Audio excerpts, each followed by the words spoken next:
अस्सलामुअलैकुम, welcome to Rafi tech tips YouTube channel. आज की वीडियो में हम देखेंगे कि किस तरह हम अपने वाईफाई राउटर से अपने इंटरनेट की स्पीड को कंट्रोल कर सकते हैं। आपके वाईफाई राउटर के ऊपर अगर 10 यूज़र्स हैं तो आप चाहें तो एक यूज़र को जितनी मर्ज़ी स्पीड जो है वो असाइन करना चाहें वो कर सकते हैं। इसका फ़ायदा ये होता है कि समटाइम्स ये होता है कि एक अगर आपका यूज़र डाउनलोडिंग लगा के बैठा हुआ है तो बाकी जो यूज़र्स हैं उसको बिल्कुल ही स्पीड नहीं पहुंच रही होती। तो अगर हर एक यूज़र की लिमिट होगी तो बाकी जो आपकी स्पीड है वो बाकी यूज़र्स तक कुछ ना कुछ पहुंचेगी। यानी कि फॉर एग्ज़ाम्पल मेरे पास इनपुट का जो कनेक्शन है वो 8 एमबीपीएस है और एक यूज़र ने डाउनलोडिंग लगा दी है तो वो यूज़र तो उसकी पूरी जो बैंडविड्थ है वो कंज्यूम कर रहा है, लेकिन जो बाकी यूज़र्स हैं उनके ऊपर स्पीड बहुत कम आ रही होती है। तो अगर आपने उन हर एक यूज़र को मैक्सिमम जो है वो 4 एमबीपीएस असाइन कर दिया है तो ये होगा कि जो यूज़र आपकी डाउनलोडिंग लगा के बैठा हुआ है वो मैक्सिमम जो है वो 4 एमबीपीएस ही यूज़ करेगा और जो बाकी स्पीड है वो बाकी यूज़र जो है वो इजीली उसको यूज़ कर सकेंगे। तो इसका दूसरा यूज़ इस केस में आ सकता है कि आपके अगर जो इंटरनेट सर्विस प्रोवाइडर हैं उन्होंने डाटा की लिमिट लगाई हुई है तो उस लिमिट को एक्सीड होने से बचाने के लिए भी आप ये प्रोसीजर यूज़ कर सकते हैं कि आप जो है वो अपने यूज़र के ऊपर इंटरनेट की स्पीड की लिमिट लगा दें। उसका फ़ायदा ये होता है कि समटाइम्स ज़्यादा आपकी जो स्पीड है वो वीडियो वेबसाइट्स के ऊपर, फॉर एग्ज़ाम्पल यूट्यूब है, डेली मोशन है या इस तरह की वेबसाइट्स के ऊपर ही आपका डाटा मोस्टली कंज्यूम हो रहा होता है। तो अगर आप उसकी लिमिट लगाएंगे तो आपकी जो वीडियोस हैं वो कम से कम वॉच होंगी। तो उस तरह आप किसी हद तक जो है कह सकते हैं कि अपनी जो डाटा है उसको बचा सकते हैं। तो अब चलते हैं कंप्यूटर स्क्रीन की तरफ और बाकी का प्रोसेस वहीं पे देखते हैं। तो मैंने ये अपने वाईफाई राउटर की सेटिंग ओपन कर ली है। अगर आपको सेटिंग ओपन करना नहीं आता तो आप मेरी वीडियो को जाके देख सकते हैं जिसका लिंक मैंने डिस्क्रिप्शन में दे दिया है। तो इसमें आके अब हमने आ जाना है बैंडविड्थ कंट्रोल के अंदर। यहाँ पे हमने जो इनपुट की स्पीड की लिमिट है वो अप्लाई कर देनी है। इनग्रेस बैंडविड्थ जो कि अपलोड की लिमिट है और इनग्रेस बैंडविड्थ जो कि डाउनलोड की जो है वो स्पीड लिमिट है। इसको हम सेव कर देते हैं। मैंने यहाँ पे 1 MB अपलोड की लिमिट रखी है और 4 MB डाउनलोड की लिमिट रखी है।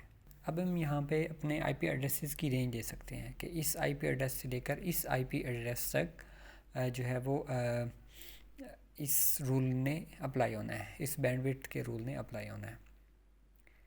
तो इसका जो आईपी एड्रेस है इस मेरे राउटर का, वो जो फर्स्ट आईपी एड्रेस ये असाइन करता है वो 100 से लेकर 1 ऑनवर्ड है।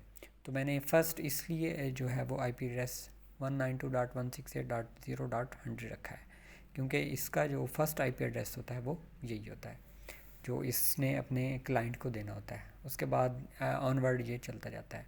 पोर्ट रेंज हम एम्प्टी रखेंगे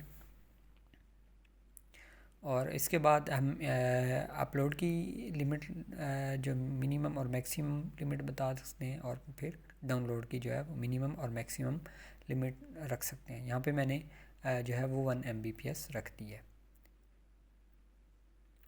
अब मैं इनेबल करने से पहले जो है वो आपको इसकी जो मेरे पास इंटरनेट की जो स्पीड आ रही है डाउनलोडिंग की वो मैं आपको दिखा देता हूँ।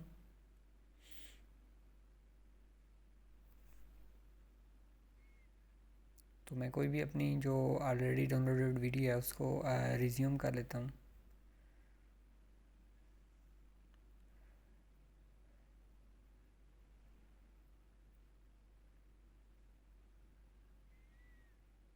तो ये आप देख सकते हैं कि मेरी जो स्पीड है वो तकरीबन 300 के अराउंड अबाउट ऊपर नीचे हो रही है, फ्लक्चुएट हो रही है, लेकिन जो है वो 361 से ऑनवर्ड आ रही है।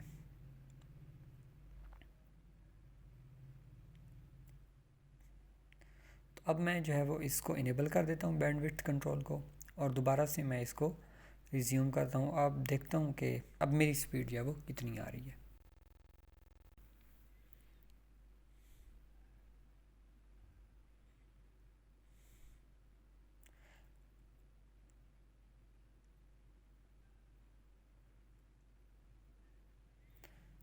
तो ये आप देख सकते हैं कि अब मेरे पास जो स्पीड आ रही है वो तकरीबन 80 KB पर सेकंड से लेकर 150-60 तक आ रही है।